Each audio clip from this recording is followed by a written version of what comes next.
সিলেট জেলা বিএনপি নেতা আফম ও কামাল হত্যা মামলার ৩ আসামিকে ৫ দিনের রিমান্ডে নিয়েছিল পুলিশ। গত ১৯ নভেম্বর রিমান্ড শেষে তাদের কারাগারে প্রেরণ করেন আদালত।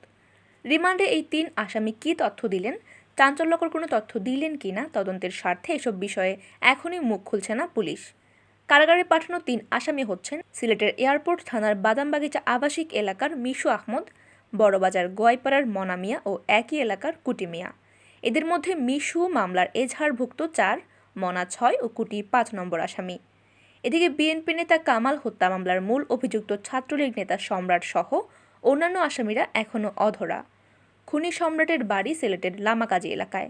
তিনি মহানগরের আম্বরখানা মণিপুরি এলাকার একটি বাসায় ভাড়াটে থাকতেন।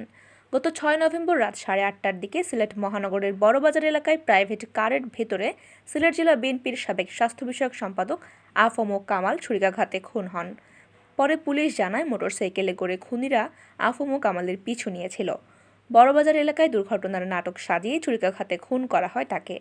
ছুরিকাঘাতের পর স্থানীয়রা কামালকে উদ্ধার করে ওসমানী হাসপাতালে নিয়ে গেলে কর্তব্যরত চিকিৎসক তাকে মৃত ঘোষণা করেন।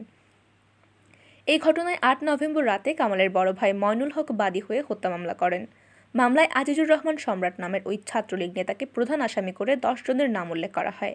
মামলা দায়েরের দিন রাতেই এক আসামিকে সুনামগঞ্জ থেকে এবং এর একদিন পর অন্য দুজনকে সিলেট থেকে গ্রেফতার করে rapid action battalion RAB ৯। Sylhet metropolitan airport থানার ভারপ্রাপ্ত কর্মকর্তা খান মোহাম্মদ মইনুল জাকির মঙ্গলবার সন্ধ্যায় জানিয়েছেন, রিমান্ডে নেওয়া আসামিরা বেশ কিছু তথ্য দিয়েছেন, তবে তদন্তের স্বার্থে এখনই সেসব বলা যাচ্ছে না। প্রধান আসামি সম্রাটের বিষয়ে তিনি বলেন, এই ৩ জন ছাড়া সম্রাট সহ আরও কোনো আসামি গ্রেফতার হয়নি, তবে পুলিশের অভিযান অব্যাহত রয়েছে।